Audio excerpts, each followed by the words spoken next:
Good afternoon. Please rise. This is the, what do we got here? 18th meeting of this year. Take a few minutes to meet and greet your fellow Rotarians and our guests today.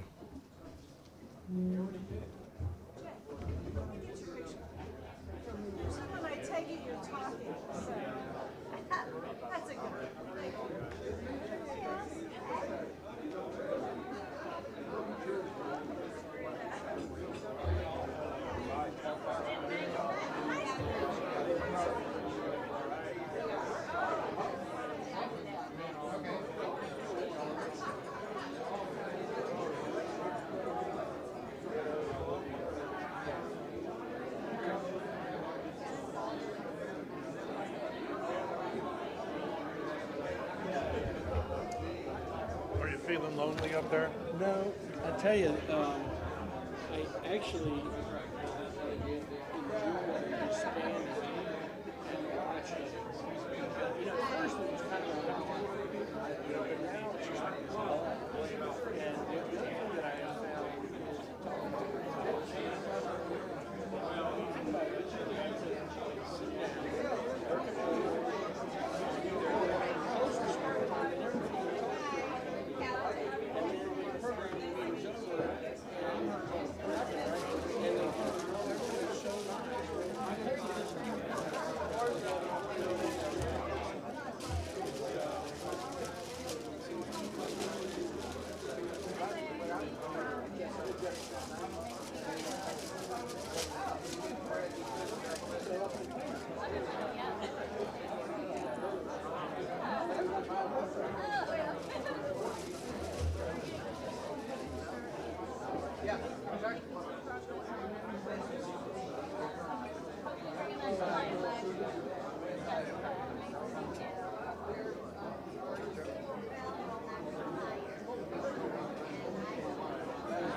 All right, everybody please return to their spot or their seat and stand as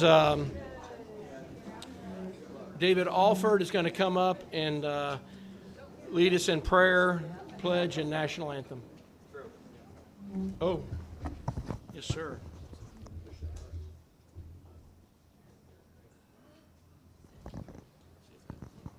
There you go.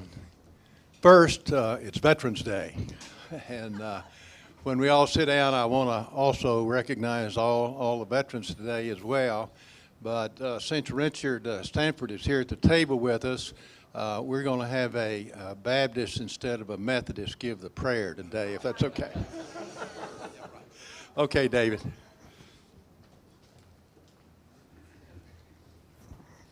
Okay, join me in prayer. Gracious God, we thank you so much for your goodness to us, for your sovereignty.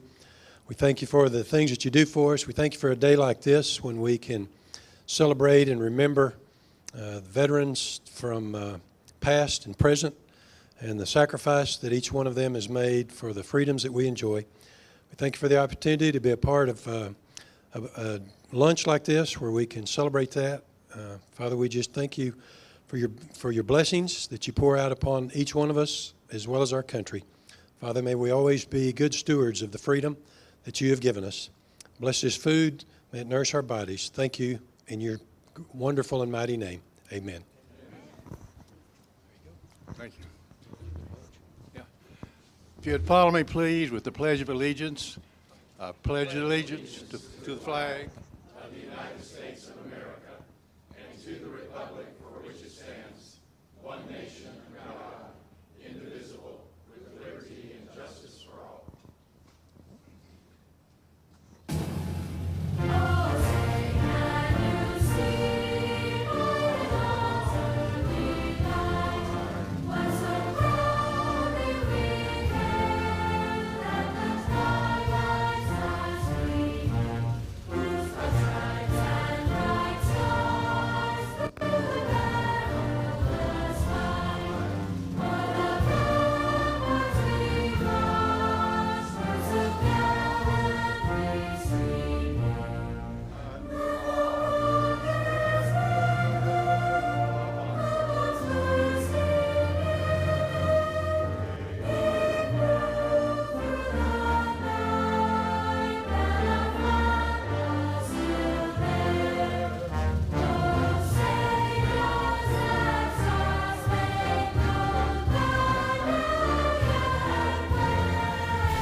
John, would you lead us, please, in God Bless America? Yes, sir. Oh, me? Yes, sir. The song? Okay. What a surprise. God bless America. God bless America, land that I love. Stand beside her and guide her through the night with the light from above. From the mountains to the prairies, to the oceans white with foam. God bless America, my home, sweet home. God bless America, my home, sweet home. How about John Brown? Wow, wish I could sing like that. Okay, next up is Happy Bucks. Scott's going to handle it. It's that time for anyone to share anything they may be happy about. Happy news. Any happy Football news? team's happy. Happy's got happy news. I'm really happy about going to the Chiefs game on New Year's Day. Oh, hang on. Who are they playing? The Bills. Oh, the Bills and the Chiefs? That'd be a great game. Greg Pope. Thank you, Scott. Here's the dough. All right. So much you can't get it in. Hey, a very memorable moment here. Here's a super fine man, Orville Salmon, with Salvation Army. And going back in time, many, many years, I won't say anything more than that, our club conceptually began Chili Day. And Chili Day was honored at the Salvation Army there on Harry Hines. and we went once a year and we contributed money, and Orville chaired that event. And after all these years, 30 plus years, he has raised through his chairmanship for Chili Day, Salvation Army, over $250,000. Wow. Orville Salmon. Wow, thanks for sharing. That's awesome. Any other happy news? So some guy out front shook me down for most of my cash, but I still have a little bit. That was me, by the way. I want to call the attention of our club to one young lady named Sarah Ollier, who has stepped forward to be the president of our club in 3 years. I don't know if y'all knew that. I just learned it recently. You want to stand up and express your regrets now or later? Or later? Thank you for your confidence in me. Yay! Thank you. Thank you, Tom. Oh, My happy news is I will get to see my eldest, our son in New Braunfels this weekend, and it's been about 3 months, so I've missed him. Awesome. thank you, dear. Anybody else? Any other joys or happy news that anybody share? No, not hearing anybody else, so thank you, Scott. This is a time when we introduce guests, so if you're a guest, please stand and be recognized. I'm gonna start things off. I brought my wife today, Mary Kay. She's a retired registered nurse, mother of 2, but definitely my better half. So please welcome Mary Kay to the club.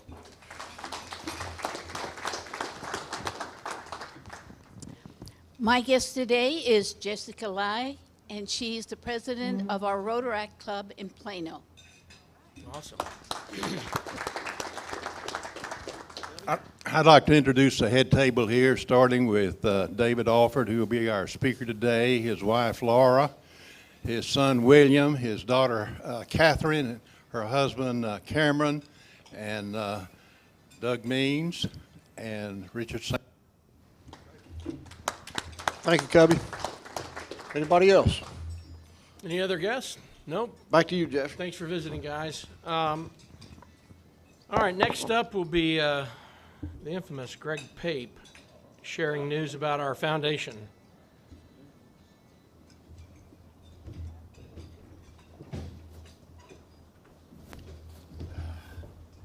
Infamous.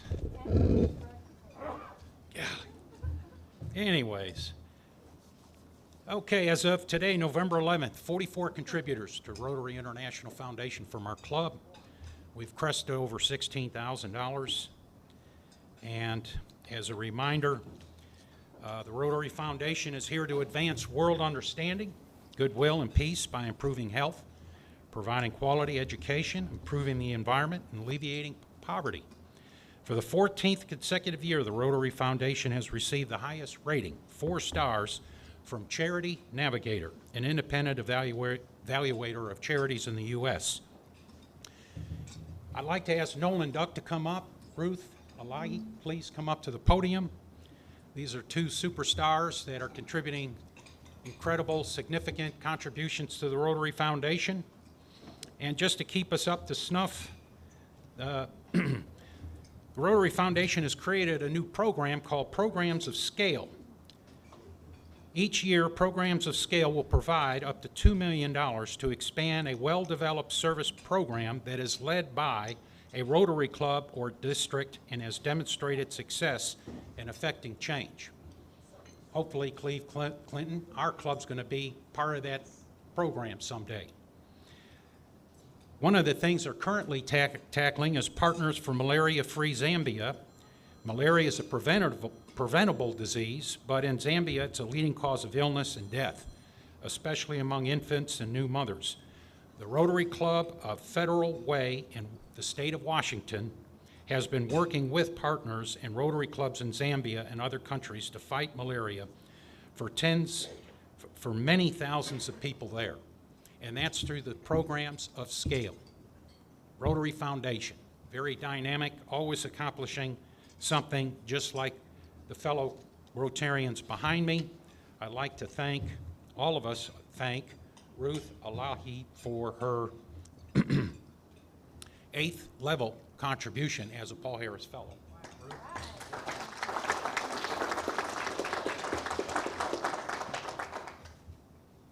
And Nolan Duck, twice this year, he has stepped up with a Paul Harris Fellow contribution. And now he's a 9th level contributor to the Rotary Foundation. Nolan Duck.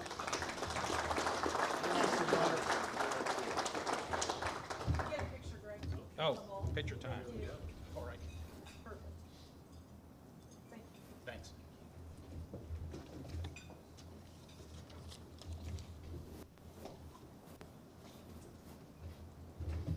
Thanks, Greg. Now, Michelle Brown to share this week's Marketplace Advertiser.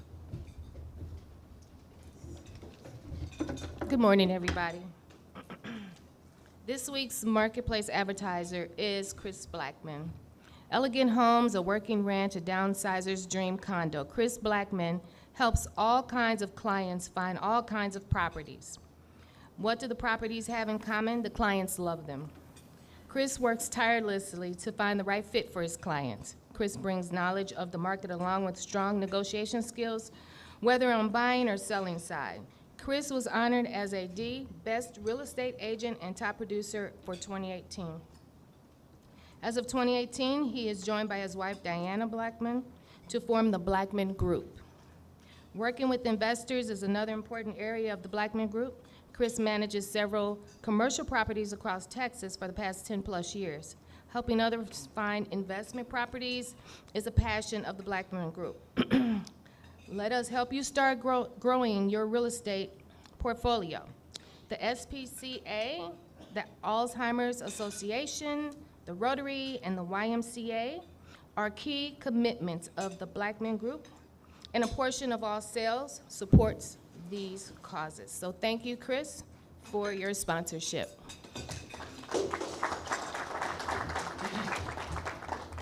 Next up is Holly Hollenbeck. On deck, Barb Jeffries and Tanya Boughton.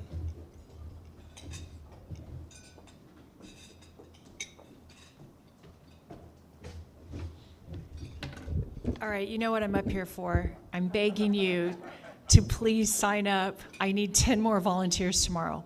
But let me read you a quote that went out in the press release, which, by the way, we have Fox News coming tomorrow to our event. Humbly we wash and attend to their feet, just as our Savior did. And we pray they will remember every time they tie their new shoelaces that someone cares. It is an offering of simple kindness and comfort to help bring a bit of hope in the lives of those that need it most. So for those of you who haven't been here and don't know what I'm talking about, tomorrow is our very first, hopefully annual, foot care clinic for the homeless. This year it is at the Austin Street Center, which is about 15 minutes from here on a Saturday morning. I could really use your help to come down. You don't have to touch feet. We have nurses that are going to do that. And I just need you to help assist the nurses. Bring them buckets that are disposed of after each individual use. Just bring them some buckets of water. Or I need you to help pass out shoes. How easy is that? Brand new shoes, right? Help sort the sizes, because we have a whole variety of shoes and we need to get them all sorted and handed out. Over 150 pairs of shoes and socks we now have. And most importantly, I need a few of you, 4 or 5 of you, if you could stay after for about 15 minutes after Rotary today and help with the little assembly line to put together the foot care packages that are going to each individual. It's going to be a quick process if we get a bunch of people and we just have to just walk along the assembly line and throw a little bit of everything in and get our 150 packets put together right after Rotary today. Your friends and families can sign up. Please, really, I need 10 more people to make this work well. Thank you so much.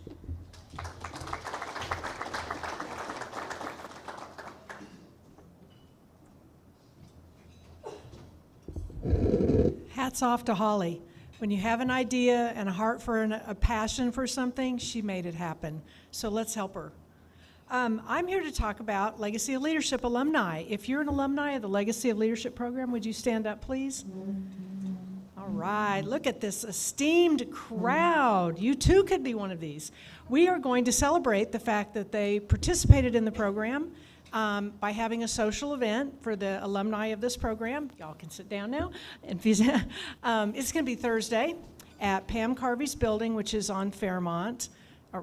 It's on Fairmont, 3310 Fairmont. It starts at 5:30. We hope that each of you who stood up tonight can come, and the rest of you who didn't get to stand up will participate in the program next year. Thank you.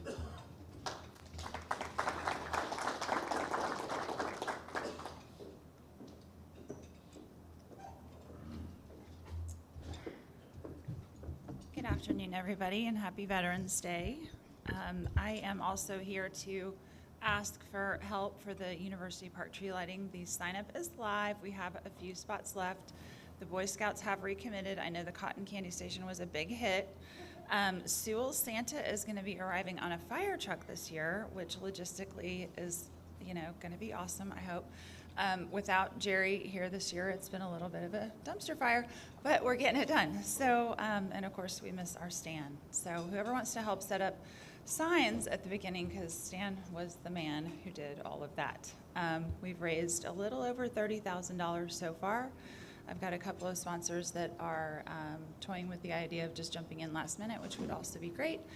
And we're benefiting the North Texas Food Bank and the Salvation Army per usual. And if anyone has any questions, y'all have my cell. Please feel free to text or call. And I think that's it. Oh, the llamas are coming back as well, which was a huge hit. Yes, the balloon guy will also be there. Yes, the bounce houses. Yes, the beverage station. Yes, the Cowboys game. What am I missing? I think that's it. Oh, yeah, next Sunday. So next Sunday, the 20th, and I think everybody should have gotten an email, but I'll send out another one, and from 12:30-ish on the setup side to a little after 6, and the tree really gets lit right at 6 o'clock. So lads and lassies are performing. We've got the SMU Palm Squad this year, which is new, so that should be super fun. And they are bringing out Peruna, not the one that bites. So I'm like, I really don't want to turn a claim into the insurance company, so could we get the non-chomping horse? That would be great. So anyways, any questions, holler. Oh yes, and Santa hats. These are on the site, right, to purchase? Yes. And so if y'all are coming, it would be great if you would get one and wear it. Mary, Mary. This is going to be too big for my head. I don't know whose this is, so. Maybe you're going to say that. Well, and my glasses. Really? Okay, not that bad. So, okay, so y'all sign up.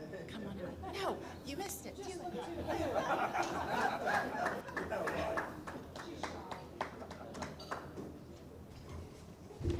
Here you go, Barb. All right, so on the website, you can buy these hats, and so you could wear them at the event to help us out. So, folks, service above self, that's what we're supposed to be all about. Those are words. It's time that we put our feet into action to step up to help out. We really need people for tomorrow. I'm signed up. We got a good group. It's going to be indoors, so it's not going to be cold, so please sign up. The Salvation Army is a great, the tree lighting is a great event as well. Scottish Rite Popcorn's coming up. What else we got coming up? There's something else I'm missing. Oh, I think Dentistry with the Heart's already full. And then we got Christmas distribution on December 3rd. Y'all are getting emails to sign up. Please sign up. Put your actions in place. It's that time of the year we need to be giving to others, okay? Please sign up. Service above self. All right, it's that time of the year. The reading of the 2023, I'm sorry, that's wrong. It's 2020, yeah, it is. 2023-24 slate of officers and board of directors and requests for nominations from the floor. So I'm going to read next year's nominees that have been presented. If anybody has any nominees after that, please let us know. Here they are. If you're here, please stand up. President Jeff Sheehan, President-elect Nolan Duck, Vice President Sarah Ollier, Secretary Pat Martin, Treasurer Mark Casher, Sergeant-at-Arms Van Oliver, Parliamentarian J.R. Priestman. There are 7 directors: John Brown, Jen Hammond, Eric Harrison, Mark Neese, Susan Glenn, Holly Hollenbeck, Tammy Kauser, Director at Large Richard Stanford, and immediate past president myself, Jeff McNaughton.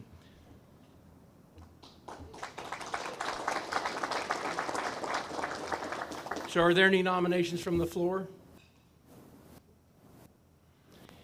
Hearing none, do we have a motion to accept the slate as presented? President Jeff, I am pleased to make the motion to approve the slate of officers and directors as proposed by our nominating committee. I second. Great. So the slate of officers and directors has been presented and accepted.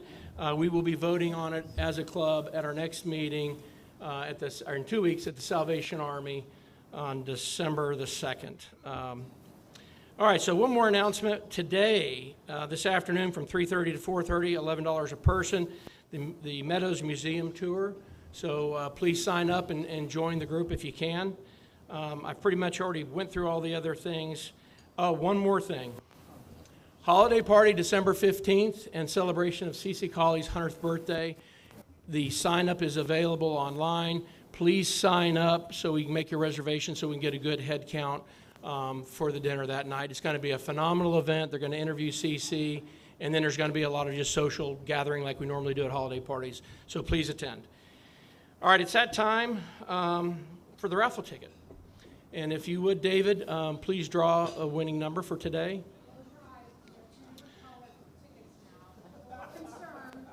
So here's the process. We have a raffle every week. Whoever's number gets drawn will draw from a deck of cards. If you draw the ace of spades, you are the winner and you get half the pot. If you are the loser, if you don't have the ace of spades, you get to keep that card as a souvenir. Ultimately, half of the pot is going to go to the Rotary Club of Park Cities Foundation. That's the purpose of it, and having a little fun. The pot is, I thought last week we raised 200. Is the total for both weeks? Okay. Currently, we're at 149, and oh, by the way, 2 weeks ago we had a winner, and we were able to donate $1,200 to our foundation. This week's ticket, oh my gosh, 4690. There's an audit, and I've got it. So, Richard Stanford, would you be so kind?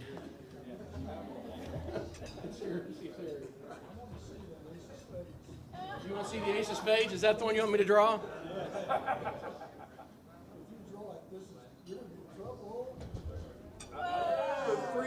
Three of spades. I got the right color, and I got a souvenir. So this card will be taken out of the deck, so each week your chances of winning get better. All right, at this point in time, I would love to introduce Cub Amos, who's going to come up and introduce our speaker of the day.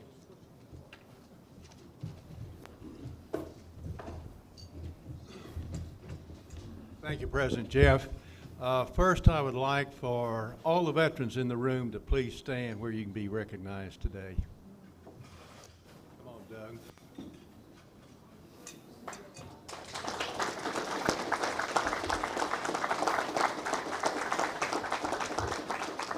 Thank you. David Alford, we're going to hear about his association with his dad today. David, to bring him up to date, is currently the president of the Dallas Council of the Navy League. He's shown on the bulletin as being the adjutant, but he is serving as president for the next couple years, and we're always looking for members. One thing other than what's shown on the bulletin that I wanted to share is David and his dad lived in Waco, Texas, and they would drive up once a month from Waco to participate in the monthly Navy League meeting. The other thing that was outstanding that I had the opportunity to tag along, that David and his dad had the opportunity to go down 650 feet on the Navy attack submarine USS Asheville, SSN 700. And in that process, we ran on the surface until we got into an area of the ocean where it was deep enough where we could dive. And his dad was 90-plus years old at this time, and he climbed up, we call it the sail, from the control area up to the top of the sail, and resided with the commanding officer as we ran on the surface there at 90 years of age. So it's a real pleasure to have David today, his family participate with us. And without any further ado, David, welcome aboard.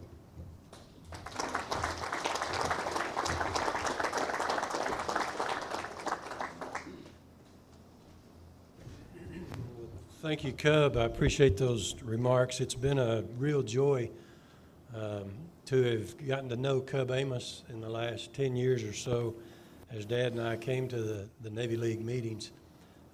He's been a mentor to me. I appreciate so much his leadership, the man that he is, his service to our country, but especially his friendship. So thank you for those words. And thank you to the Rotary Club here.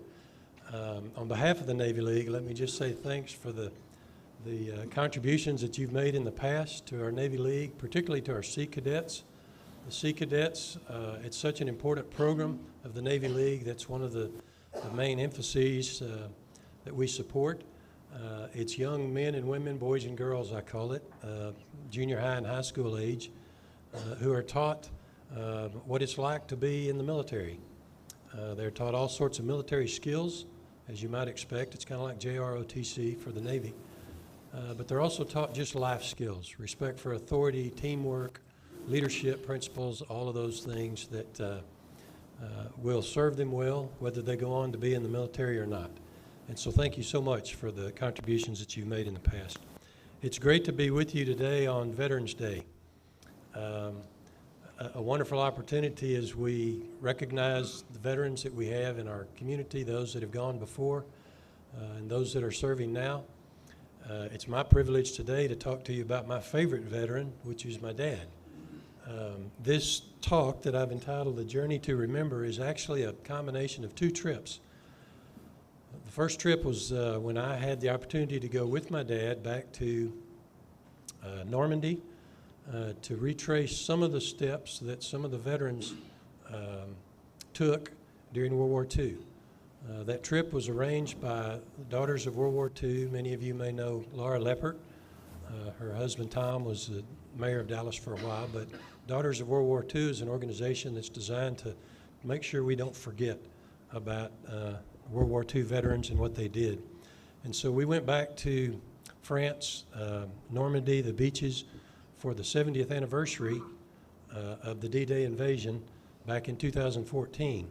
And Dad was one of 13 World War II vets that were on that trip, and I got to go along with him as his chaperone. We didn't actually trace his footsteps during the war because it wasn't just about his experience there, but we saw some of the places that he had been as well as places that the other veterans had been. Dad passed away in 2017. I have an older sister and a younger sister, and my older sister, when we got back from that first trip, said, Dad, I want you to go back again, and I want to go because I didn't get to go. And he said, I just don't think I can take another trip like that. He had been back several times before 2014 when I went. And she said, okay, but she privately told me, at some point when he's gone, I want you to take me back.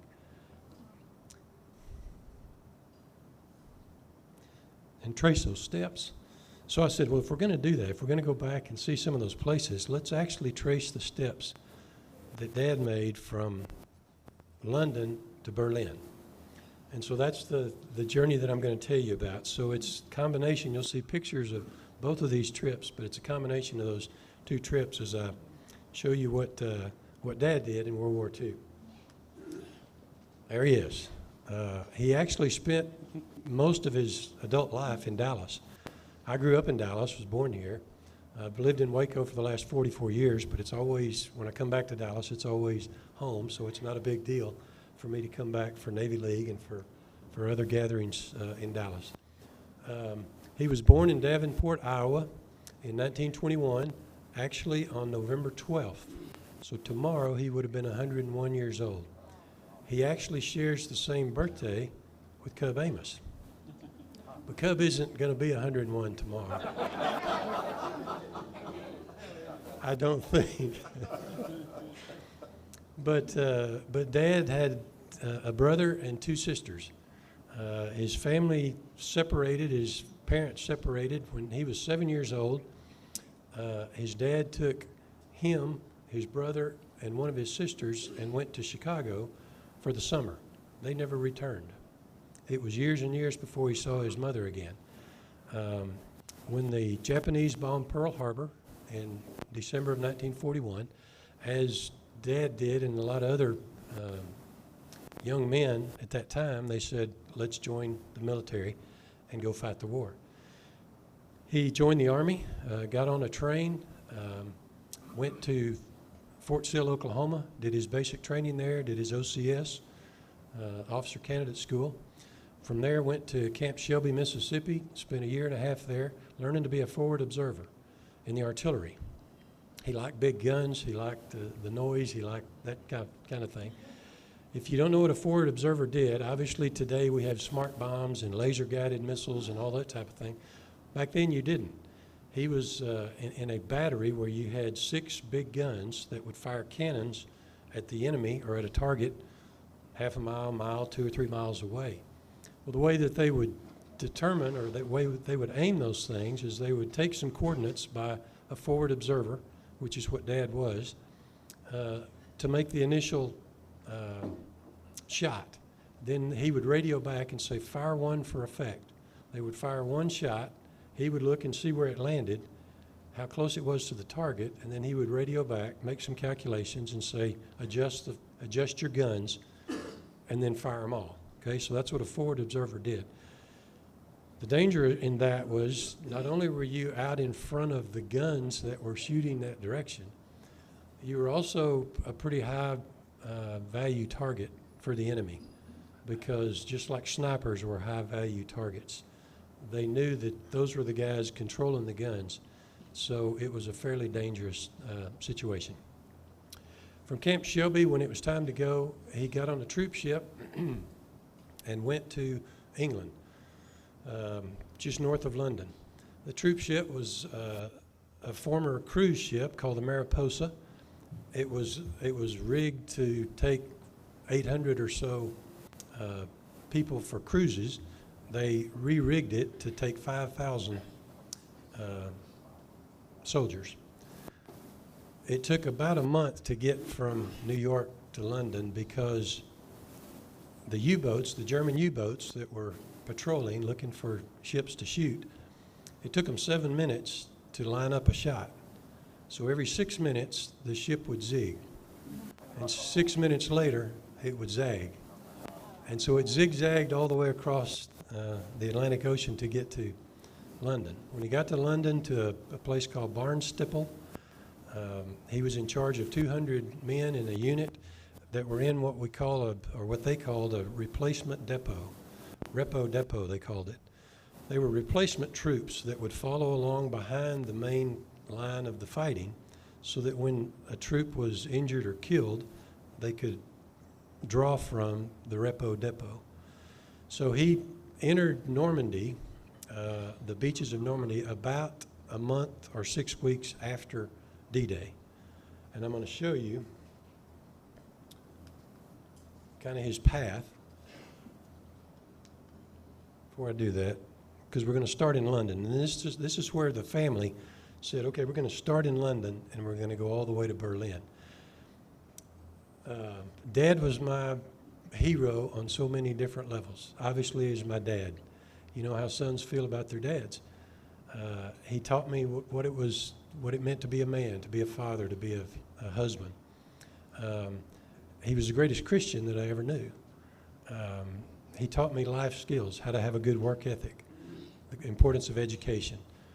But then he also taught me a deep love for our country, the freedom that we enjoy, and the military that is so important to those freedoms that we enjoy.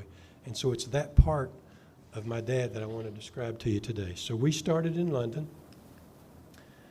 I'm going to fast forward through some of these pictures. When he was actually in Barnstaple, he went to London one day, got invited to go to a dinner at the Ritz Hotel. And he put on his uniform and everything and went to the Ritz Hotel, and he said they brought out this big silver dome Well, it was a main course, thinking, boy, this is going to be great. And they opened it up, and there was a little duck about this big. For the four of them that were at the table, and he thought, that's not going to be enough for a bite for any of us. But anyway, he enjoyed being at the Ritz. We didn't get to go to the Ritz, but we were sitting on the banks of the River Thames in London. Some of the sights of London, you see the old buildings as well as some of the new buildings. I thought, that's got to be London Bridge, you know, that we hear about in the nursery rhyme. It's not. That's London Bridge. There's the sign that says London Bridge, and it wasn't falling down either. Westminster Abbey, Buckingham Palace, a guard with a fuzzy hat. The Churchill War Rooms. If you have not been to the Churchill War Rooms, you need to go. This was Churchill's underground bunker where he lived during all the bombing of London, during most of World War II. Tremendous museum. You could spend 2 or 3 days there. We spent one afternoon. There's Churchill and some of his military people. The door of number 10 Downing Street. Some sayings. Y'all know what that road is? Somebody said it. Abbey Road, yeah. Has nothing to do with the war, but my wife and silly brother-in-law wanted to walk across Abbey Road like the Beatles did on their album. While all the cars are honking and going, you crazy tourists, get out of the road. We're trying to get to work. So we did that. And that's the Abbey Road Studios where the Beatles recorded most of their music. This is I know you can't see this very well. This on? I'm gonna show you the path that Dad took, and I don't know if all of y'all can see this. This is, won't show up on there? Okay, I'm gonna point with my finger, the old-fashioned way. This is obviously France, okay? You come across the south part of France to the east, and you get to Luxembourg, Belgium, Bastogne, which is a very important area for Dad. You go on up into Germany, and on the way to Berlin, which is over here off the map. The red line is the 6th Armored Division was the division that my dad was in, and the red line is basically the track of the 6th Armored Division throughout World War II. He did not follow that whole track. When he came in on the beach up here, the Repo Depot was just following the line along behind the front line as they were moving forward. He ends up, as you'll see in a minute, joining the 6th Armored about here when Patton had run out of gas and had his 2nd Army down there as well. Bastogne is right in here, which you'll see in a minute. That's where Dad spent most of his time, because when he was called up to the 6th Armored, it was right before the Battle of the Bulge, or the Bulge occurred. You know, that's when the Germans made one last attempt, and they call it the Bulge because the line broke through the line right near Bastogne. And you remember most of that story, perhaps, but so that's the path that we wanted to take. We flew across from London, we flew across the Channel, which was interesting to be able to look out and just try to think what it was like for those paratroopers from the 82nd or the 101st back in 1944 as they prepared to parachute out onto the beaches behind the lines. Obviously, when you get to Normandy, you've got to see the various parts of the beaches. Point du Hoc, a very beautiful area, but you can see the high cliffs. You could see how easy it would be for the Germans to occupy all that, and how it must have been like shooting fish in a barrel as the Allies came ashore because of the high vantage point.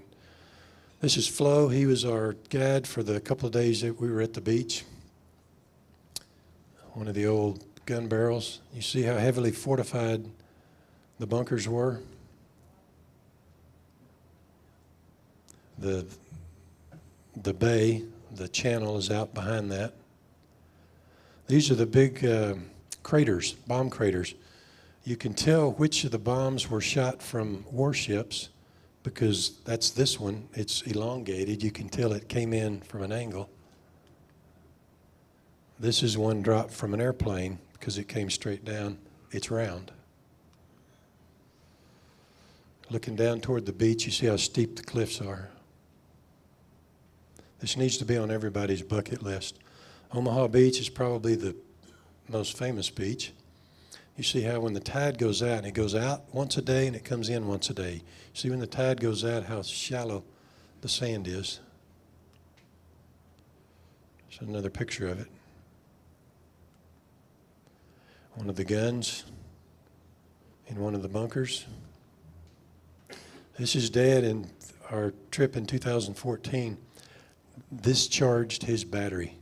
Anytime he was able to talk to young service members, he was lit up. And they all wanted to hear from him, but he even more so wanted to hear from them. So these are some airborne guys, I think from the 101st. There he is, carving his initials in the sand. The cemetery at Omaha, very moving, much like Arlington Cemetery here. There's some of the French police. Traveling with those guys on that trip was like traveling with Michael Jackson. They were literally rock stars. Everywhere we went, people wanted to get autographs, hug their necks, kiss them. Utah Beach is actually where Dad came in. You see it's still flat. The beach is still flat, but you don't have the big steep cliffs. Since it was a month after D-Day, obviously the beaches had been secured. The lines had already started pushing the Germans back. But they had to get into a place that wasn't as steep as having to climb those cliffs, and that was Utah Beach. This is some of the garbage that the Germans put into the beach just to try to injure people, damage boats and ships and that kind of thing. It's interesting, a story about this. You remember the hedgerows that were so thick, they were just big lines of shrubs and trees that were difficult. The tanks couldn't get through those. Well, the Americans figured out we need to put something on the front of the tank that will cut through those hedges and things. And so they built these, it almost looked like saw teeth that they put on the front of the tanks that they could shove into those hedgerows, and it would just mow the trees down. You know what they used to make those teeth? Steel from this stuff. Talk about American ingenuity in the midst of a war. You see, it's not nearly as steep to get up there. Well, Flo, our guide, knew Dad, just some more monuments, one to the Navy. Dad always talked about when he came onto the beach, because of the shallowness of the beach, the ships couldn't get in very close, the boats, to offload the troops. And so they built these big pontoon bridges that were just a big sidewalk, basically. And he said, man, it must have been a mile to get from the boat to the beach. Don't know if it was. This is just a picture I found in a history book, but that's the kind of thing that he walked in on. So Flo, our guide, I told him when we were over there, I said, Dad came in on one of these floating pontoon sidewalks, and he said, I know where he came on. There's only one place on the beach that has something like this, and we're actually standing on it's almost like a boat ramp. It's a concrete ramp that goes down into the beach, and they would attach one of these sidewalks onto that ramp. That's from the top looking out toward the channel. This is from the bottom looking up. So they'd walk up, they'd drive their trucks, he'd come up that ramp. So that's where Dad entered France. Just a couple other places that are interesting to see. Don't know if you've heard of this story, the Eagles of Mercy. Robert Wright and Kenneth Moore were doctors, and they parachuted in behind the lines on D-Day, and their job was to set up a place where they could set up a hospital. They saw this little church just a few hundred yards from where they landed, and they scrambled up there and decided, we're going to set up our shop here. They did. They set up a hospital type thing. They actually treated not only the Allies, but the enemy, the Germans. And for that reason, the Germans didn't kill them. They converted this little chapel into a hospital. They put stained glass windows in there since then to honor these two guys that did that.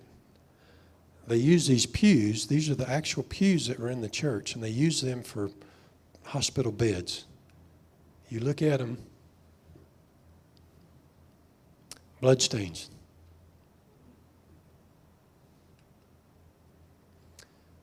Dr. Wright, they both came back to the States, had successful medical practices, but Dr. Wright said, when I die, I want to be buried there.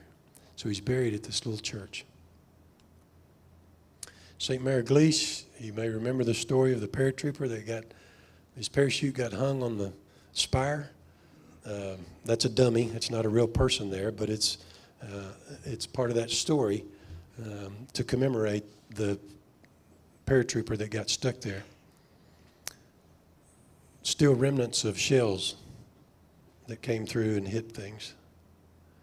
When we were there in 2014, another opportunity for the rock stars to be greeted by people. They came out from everywhere. The town was full, and it was all we could do to just get Dad a Coke because people just were swarming all 13 of the vets. This lady wants an autograph, is about to hand him a pen. This lady wanted a hug and a picture. It's not just the old people, older people. They teach their young people about the history of their country. Really, really refreshing. Even the little kids wanted to meet, wanted to touch a World War II vet. And again, that's something that really charged Dad's batteries. All right, so we were going to leave the beach area and head across. And before we left, I said, Flo, he said, we got one more day. We can take another day at the beach and see some other things. And I said, no, I want to go down to this part to the west where the gold line is. I said, I've read about the 6th Armored Division had a bunch of really serious, bloody battles down there. And he said, well, your dad didn't go down there. I said, I know that, but if we've got a day, I'd like to do that. And he said, okay, we can go down there. There's a Mont Saint Michel that you may have heard about. There's a town in this Avranches area that they really loved Patton, and everything in the town is called Patton something. He said, we can go by and see that, and then, oh, by the way, there's a little American cemetery down there. I said, okay, let's do that. So we took a day to go down there. We saw Mont Saint Michel. When the tide comes in, it's on an island. When the tide goes out, it's in a mud hole. But it is a tourist, a world-renowned tourist location. Guns on top. This was a little town of Avranches, big monument to Patton. There was a Patton cafe, a Patton restaurant, a Patton library. They celebrated General Patton in everything that they did. That was a tank that, according to the monument that was there, this was General Abrams' tank. The general that they named the current Abrams tank after. This was his tank in World War II. This was the American Cemetery and Memorial. Again, another beautiful, it's in the Brittany American Cemetery. A beautiful cemetery. As I was talking to Flo, I said, you know, Dad, one of the things that he mentioned to me over the years, he said, I always wondered who I replaced. You know? He was in the repo depot. I wonder who I replaced.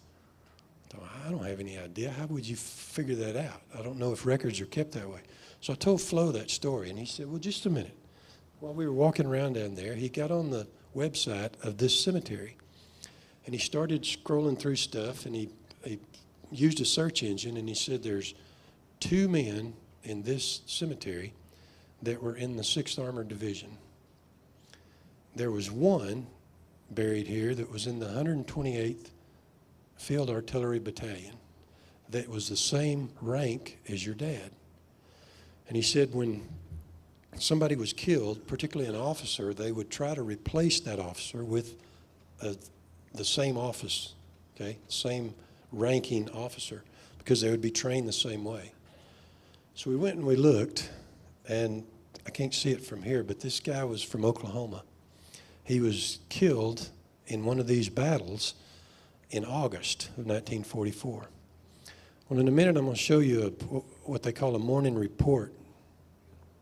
Okay. Okay. So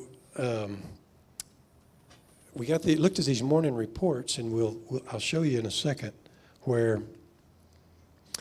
Dad joined this 128th Field Artillery Battalion about 2 months after this guy was killed. And I looked at every morning report from the date this man was killed to the date Dad got assigned to the unit, and there was no other first lieutenant that was assigned. Don't know, it's possible, maybe even probable, that that guy was the guy that Dad replaced. So it was a diamond in the rough for us. This is the town of Nancy, which is real close to where Dad joined the unit. Mauvrans is actually where he joined the unit. That's the morning report that says he joined on October 13th. We found Mauvrans.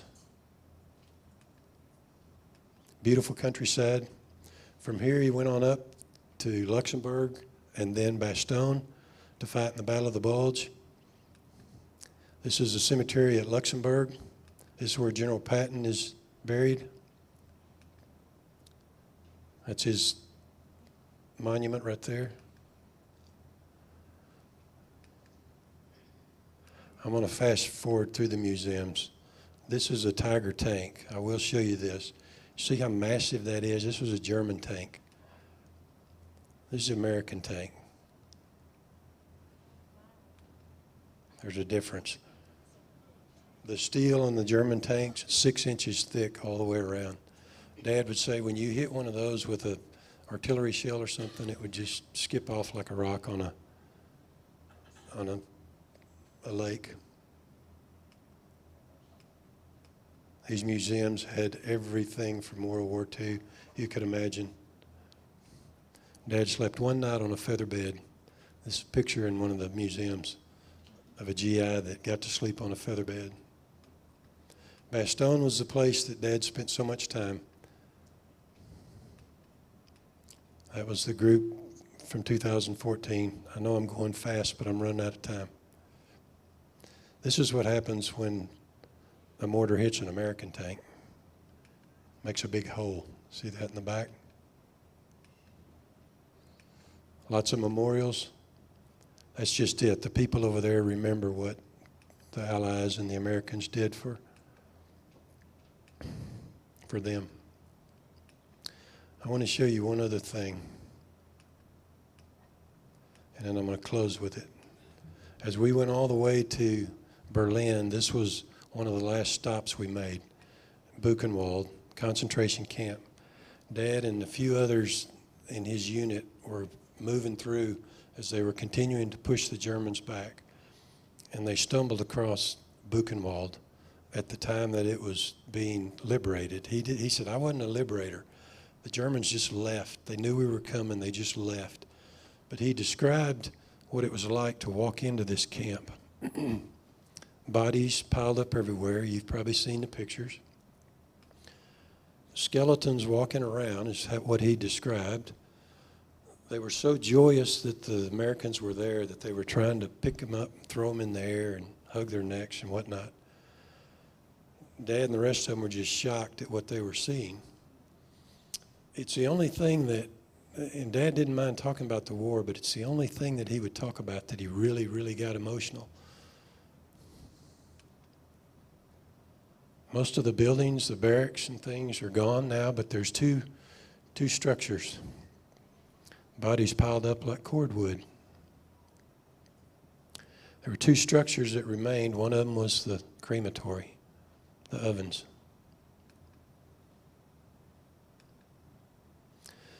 The other one was this building that had several things in it. And one of the vivid memories of what Dad described was, he said there was a room, I just remember going into this room that had meat hooks at the top of the ceiling where they would hang the Jews by their chin. and you could see the scratch marks along the walls.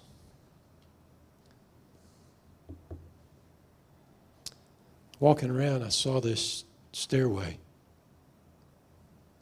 said, I wonder what's down there.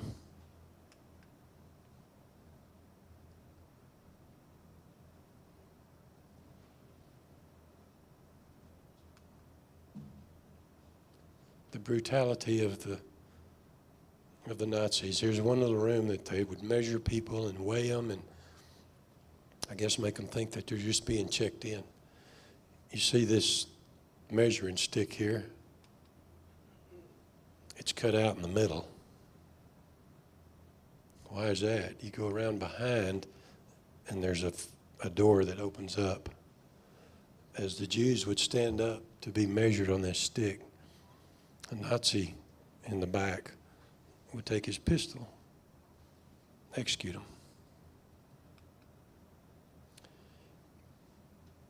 You got to be pretty brutal to think of ways to kill people. As Dad went on from here, it was a pretty quick trip to the end of the war. When the war ended, he was on the Mulder River with his unit. We found the Mulder River, and I said, what happened when y'all heard that the war had ended? And he said, well, we were all happy about it. This was another picture I found in one of the museums because he said, we just played baseball. And he said, we'd be playing baseball, waiting for our orders. There's nothing else to do. And said there'd be 40 or 50 Germans coming in with their guns on and their hands up in there surrendering. They wanted to surrender to the Americans, not to the Russians. And he said, I said, well, what'd you do? And he said, well, we'd stop our game and tell them, just go pile your guns over there and keep walking. They'd go back to playing baseball.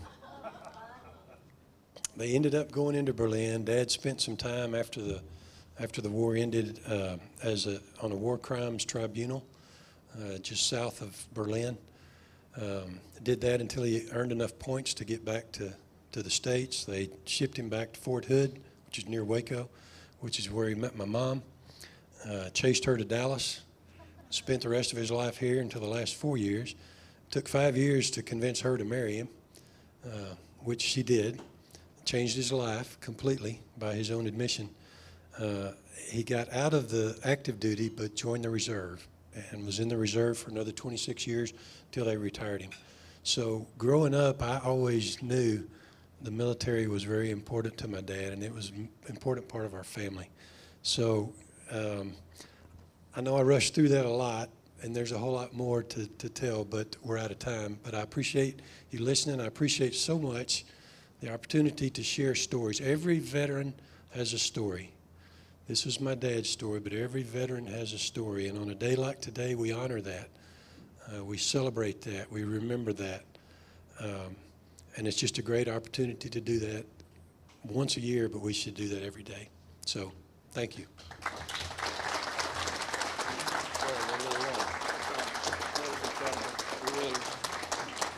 Thank you so much. That was an incredible story. Really appreciate you being here. And thanks to your dad and all the other veterans that we have in the room for serving our country. A book will be placed in the McShannon Elementary Library in your honor for being here today.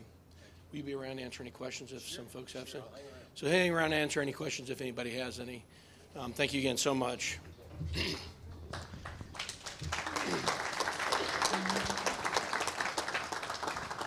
Next week's meeting is Patriot Pause, and Holly Hollenbeck will be our chair of the day. There will not be a meeting on Thanksgiving, of course, and then we'll be back next in December. The first meeting will be down at Salvation Army. Sergio Pup will be here to do our four-way test. And one more reminder, please sign up to help out tomorrow. And Holly, where do you want folks this afternoon for those who can stay? Back up here in the front corner if you can help her put together some kits for tomorrow. Thank you. Thank you, Jeff. Could you please help me recite the four-way test? Of the things that we think, say, or do, first, the truth. Second, is fair for all concerned. Third, will it build goodwill and better friendships.